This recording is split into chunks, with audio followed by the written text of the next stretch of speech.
নমস্কার, আমি মঞ্জু ভট্টাচার্য। আমার গ্রন্থপাঠ আসরে আপনাকে স্বাগত জানাচ্ছি। আজ আমি পড়ে শোনাব শ্রী শ্রী চৈতন্যদেব গ্রন্থ থেকে অষ্টম অধ্যায়ের পরবর্তী অংশ। এইভাবে এ যাত্রাও 10 দিন মহানন্দে কাটাইয়া জননী ও ভক্তগণের নিকট বিদায় লইয়া চৈতন্যদেব পুরী রওয়ানা হইলেন। চৈতন্যদেব অতি শীঘ্র পুরী পৌঁছিবার জন্য অন্যান্য সঙ্গীদিগকে পরে আসিবার অনুমতি দিয়া দামোদর পণ্ডিত ও বলভদ্র ভট্টাচার্য এই দুইজনকে সঙ্গে লইয়া যাত্রা করিলেন। বলভদ্র ভট্টাচার্য পণ্ডিত দামোদর দুইজন সঙ্গে প্রভু আইলা নীলাচল। গৌড়ীয় ভক্তগণকে বলিয়া গেলেন, আগামী রথযাত্রায় আপনারা আর এবছর পুরী যাইবেন না। বর্ষার পরেই উত্তর পশ্চিম যাত্রা করিবার ইচ্ছা। অদ্বৈতাচার্য, নিত্যানন্দ প্রভু ও শ্রীবাস প্রমুখ ভক্তগণ কিয়দূর অগ্রসর হইয়া চক্ষের জলে বক্ষ ভাসাইয়া প্রাণপ্রিয়কে বিদায় দিলেন। চৈতন্যদেব তাড়াতাড়ি চলিয়া নীলাচলে প্রত্যাবর্তন করিলে অপ্রত্যাশিত সময়ে তাহাকে পাইয়া সার্বভৌম রামানন্দ প্রভৃতি ভক্তগণের মনে অপার আনন্দের উদয় হইল। বিস্মিত হইয়া তাহারা ইহার কারণ জিজ্ঞাসা করিলে তিনি বলিলেন, বৃন্দাবন যাব আমি গৌর দেশ দিয়া, নিজ মাতা আর গঙ্গার চরণ দেখিয়া। এত মনে করি গৌরে করিল গমন, সহস্রেক সঙ্গে হইল নিজ ভক্তগণ। লক্ষ লক্ষ লোক আইসে কৌতুক দেখিতে, লোকের সংঘট্টে পথ না পারি চলিতে। যাহা রহি তাহা ঘর প্রাচীর হয় চূর্ণ, যাহা নেত্র পড়ে তাহা দেখি লোকপূর্ণ। বৃন্দাবন যাব কাহা একাকী হইয়া, সৈন্য সঙ্গে চলিয়াছি ঢাক বাজাইয়া। ধিক ধিক আপনাকে বলি হইলাম অস্থির, নিবৃত্ত হইয়া পুনঃ আইলাম গঙ্গাতীর। ভক্তগণে রাখি আইলাম নিজ নিজ স্থানে, আমার সঙ্গে আইল সবে 5-6 জনে। নির্বিঘ্নে এবে কইছে যাই বৃন্দাবন, সবে মিলি যুক্তি দেহ হইয়া প্রসন্ন। তাহার মুখে গৌড়ের বিবরণ, রূপ সনাতনের সহিত সাক্ষাৎ, রঘুনাথের বৈরাগ্য ভাব ও অন্যান্য ভক্তিগণের কুশল সমাচার আদি শুনিয়া সকলেই প্রীতি লাভ করিলেন। কেবলমাত্র পুরীর ভক্তগণের সহিতই এবছর রথযাত্রার আনন্দ উৎসব সম্পন্ন হইল। বর্ষা কাটিবার পরই তিনি আবার উত্তর পশ্চিমে যাত্রার জন্য ব্যাকুল হইলেন। সঙ্গে চলিবার জন্য অনেকেই লালায়িত দেখিয়া চৈতন্যদেব সকলকে বুঝাইয়া বলিলেন, তীর্থযাত্রায় দল বাঁধিয়া যাওয়া ঠিক নহে।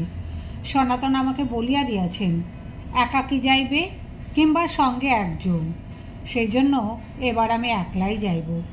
একাকী থাকিলে ভগবত চিন্তার বিশেষ সুবিধা হয়।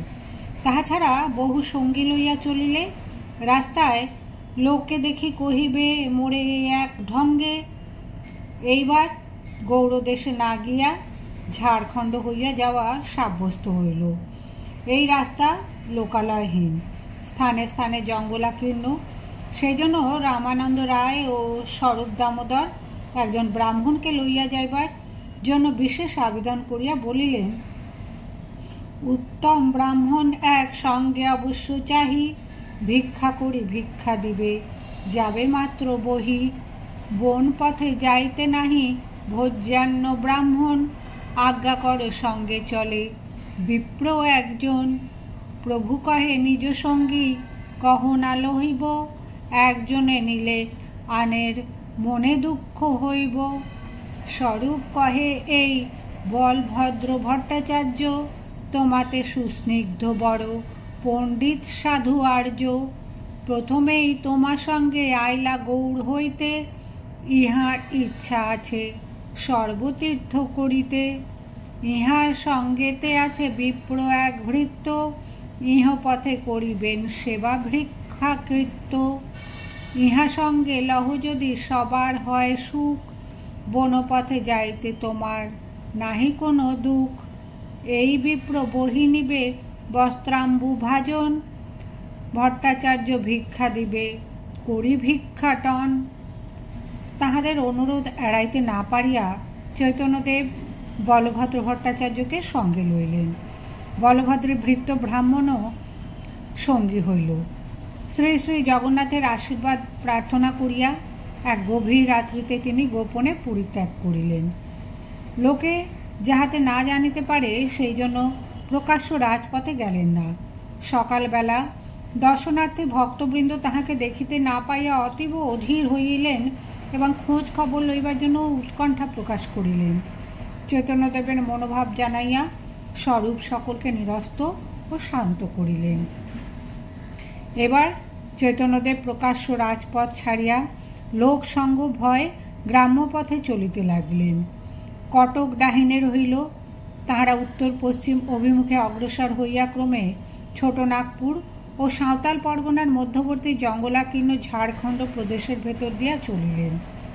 লোকালয়বিহীন হিংস্র জন্তু সমাকুল এই দুর্গম অরণ্য পথ অতিক্রম করা বড়ই কষ্টকর ছিল। পথে চলিবার সময়ে মধ্যে মধ্যে বন্য ফল মূল খাইয়া জীবন ধারণ করিতে হইত। সুবিধা মতো কখনো কখনো ভট্টাচার্য চাউল সংগ্রহ করিয়া এবং বনের শাক পাতা কুড়াইয়া সঙ্গে লইয়া চলিতেন এবং পথে সুবিধাজনক স্থানে সেই সকল রন্ধন করিয়া সন্ন্যাসী চূড়ামণিকে ভিক্ষা দিতেন। বন্য শাক সবজি খাইয়া চৈতন্যদেবের খুবই আনন্দ হইত। ভট্টাচার্য পাক করে বন্য ব্যঞ্জন, বন্য ব্যঞ্জনে প্রভুর আনন্দিত মন। লোকালয় শূন্য অরণ্যে ধুনি লাগাইয়া বৃক্ষতলে বাস করিতে হইত। পার্বত্য অঞ্চলে অনেক স্থলে পথের পাশে পাশে ঝর্ণা থাকে। এই সকল ঝর্ণার জল অমৃত তুল্য। নির্ঝরের নির্মল পবিত্র ধারাতে স্নান করিয়া তাহাদের সমস্ত ক্লান্তি দূর হইত। নির্ঝরের উষ্ণদাকে স্নান 3 বার, 2 সন্ধ্যা অগ্নিতাপে কষ্ট অপার। ভাবুক সন্ন্যাসী শারীরিক দুঃখ কষ্ট কিছুই গ্রাহ্য করিতেন না, বরং পরমেশ্বরের সৃষ্ট অপূর্ব প্রাকৃতিক দৃশ্যের সৌন্দর্যে তাহার মনে অতুল হর্ষ ও প্রেমের সঞ্চার হইত এবং আনন্দিত হইয়া ভট্টাচার্যকে সম্বোধন করিয়া প্রেমের সহিত বলিতেন, কৃষ্ণ কৃপালু আমায় বড় কৃপা কইল, বন পথে আনি মোরে এত সুখ দিল। ভগবানের নাম কীর্তন করিয়া তাহার ধ্যান চিন্তায় তন্ময় হইয়া চৈতন্যদেব পরমানন্দে এই সুদীর্ঘ দুর্গম পথ অতিক্রম করিতে লাগিলেন। ওই অঞ্চলে স্থানে স্থানে কোল, ভিল, সাঁওতাল প্রভৃতি আদিবাসী পাহাড়িদের বাস। তাহাদের ভাষা রীতিনীতি অজ্ঞাত থাকিলেও তিনি তাহাদের সঙ্গে মিলিয়া আকারে ইঙ্গিতে ঠাড়ে ঠোরে ভাব বিনিময় করিতেন। তাহাকে দেখিয়া এবং তাহার প্রেম ব্যবহারে মুগ্ধ হইয়া সেই সকল জঙ্গলি মানুষও ভক্ত হইয়া যাইত। তিনি তাহাদিগকে ভালোবাসিয়া আপনার জন করিয়া লইলেন এবং ক্ষেত্র বুঝিয়া স্থানে স্থানে ভগবত ভক্তির বীজ ছড়াইতে লাগিলেন। যথাকালে সেই বীজ অঙ্কুরিত হইয়াছিল এবং তাহার অনুবর্তীদের জলসিঞ্চনে বর্ধিত হইয়া হিন্দু সমাজের অঙ্গ পরিপুষ্ট করিয়াছিল। জঙ্গলাকীর্ণ দেশ অতিক্রম করিয়া তাহারা ক্রমে বিহার প্রদেশের সমতল ভূমিতে আসিয়া উপস্থিত হইলেন। এইভাবে ভক্তি প্রেম প্রচার করিতে করিতে সুদীর্ঘ পথ অতিক্রম করিয়া তাহারা হিন্দুর চিরাকাঙ্ক্ষিত মোক্ষক্ষেত্র সন্ন্যাসীদিগের অতিপ্রিয় তীর্থ কাশীধামে আসিয়া উপস্থিত হইলেন। উত্তর বাহিনী ভাগীরথীর পশ্চিম তটে অর্ধচন্দ্রাকারে সুশোভিতা অন্নপূর্ণা রাজধানী বিশ্বনাথের আনন্দ কানন মহাকাল সুরক্ষিত বারাণসী ক্ষেত্র নয়নগোচর হইবা মাত্রই তীর্থযাত্রীর মনে কি অপূর্ব ভাবের সঞ্চার হয়। এই নাস্তিকতার যুগেও কত বিদেশি বিধর্মী বিস্ময় বিস্ফারিত নেত্রে গঙ্গাবক্ষ হইতে এই পুণ্যতীর্থ অবলোকন করে। আর সেই সময় এই সুদীর্ঘ দুস্তর পথ অতিক্রম করিয়া আসিয়া পরিব্রাজক সন্ন্যাসী শ্রী শ্রী চৈতন্যদেব এই বহু বাঞ্ছিত তীর্থকে কি দৃষ্টিতে দর্শন করিয়াছিলেন তাহা কল্পনার অতীত। ভাব বিহুব্বল চৈতন্যদেব পুণ্যক্ষেত্রে ধূলিতে লুণ্ঠিত হইয়া প্রণামান্তর মণিকর্ণিকাতে স্নান করিতে গেলেন। মণিকর্ণিকা ঘাটে তাহার পূর্ব পরিচিত তপন মিশ্রের সঙ্গে দেখা হইল। অপ্রত্যাশিতভাবে তাহাকে পাইয়া মিশ্রের আনন্দের অবধি রহিল না। স্নানান্তে তাহার সঙ্গেই সন্ন্যাসী চূড়ামণি শ্রী শ্রী বিশ্বেশ্বর মন্দিরে গমন করিলেন। বাবা ভোলানাথের শিরে গঙ্গাজল বিল্লদল অর্পণ করাতে সন্ন্যাসীর প্রাণ উল্লাসে নাচিয়া উঠিল। প্রেমে পুলকিত চৈতন্যদেব অন্নপূর্ণা বিশ্বেশ্বর দর্শনান্তে বিন্দু মাধব ও অন্যান্য দেবালয় দর্শন করিলেন। অবশেষে তপন মিশ্রের প্রার্থনায় তাহার আবাসে গিয়া ভিক্ষা গ্রহণ ও বিশ্রাম করিলেন।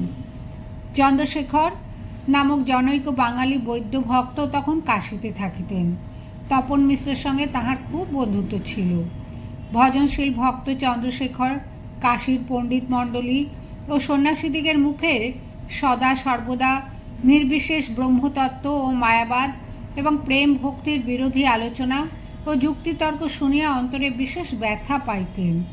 কাজেই এখন চৈতন্যদেবকে পাইয়া এবং তাহার মুখে ভগবত ভক্তির কথা শুনিয়া চন্দ্রশেখরের হৃদয় শীতল হইল, তাহার প্রাণে আনন্দের সঞ্চার হইল। চন্দ্রশেখর ও তপন মিশ্রের বিশেষ আগ্রহে চৈতন্যদেব মিশ্রের গৃহেই অবস্থান করিলেন। নিত্য গঙ্গা স্নান, বিশ্বনাথ দর্শন, ভজন কীর্তন ও ধ্যান ধারণাতে পরম আনন্দে তাহার দিন কাটিতে লাগিল। সন্ন্যাসীর মনোহর মূর্তি, সুমধুর উপদেশ ও অদৃষ্টপূর্ব ভাব ভক্তিতে আকৃষ্ট হইয়া অনেকেই তাহাকে ভিক্ষা দিতে চাইত, কিন্তু মিশ্রের ঐকান্তিক ভক্তির জন্য চৈতন্যদেব অন্য কাহারও গৃহে না গিয়া প্রত্যহ মিশ্র ভবনেই ভিক্ষা করিতেন। এইভাবে যথাসাধ্য লোক সঙ্গ এড়াইয়া একান্তে আপনার ভাবে 10 রাত্রি কাশীবাস করিয়া তিনি তীর্থরাজ প্রয়াগের দিকে যাত্রা করিলেন। প্রয়াগে উপস্থিত হইয়া ত্রিবেণী সঙ্গমে স্নান ও দর্শনাদি করিয়া তাহার মনে অপার আনন্দের উদয় হইল। 3 রাত্রি সেখানে থাকিয়া ব্রজ দর্শনের জন্য আবার রাস্তায় বাহির হইলেন। দিনের পর দিন চলিয়া এবং নানা তীর্থ ও প্রসিদ্ধ স্থান দর্শন করিয়া ক্রমে অগ্রবনে, অধুনা আগ্রা নামক স্থানে আসিলেন। অগ্রবনের নিকট যমুনা তীরে কৈলাস নামক পবিত্র তীর্থ ও মহর্ষি যমদগ্নির আশ্রম তথায় ভগবান পরশুরাম কর্তৃক প্রতিষ্ঠিত মহাদেব বিরাজমান। প্রয়াগ হইতে ক্রমে আসি অগ্রবনে, আইলেন শীঘ্র যমদগ্নির আশ্রমে। তাঁর ভার্যা রেণুকা, রেণুকা নামে গ্রাম, যথা জন্ম লহিলেন শ্রী পরশুরাম। রেণুকা হইতে শীঘ্র রাজগ্রাম দিয়া, এই বৃক্ষতলে রহে গোকুলে আসিয়া। ভক্তি রত্নাকর।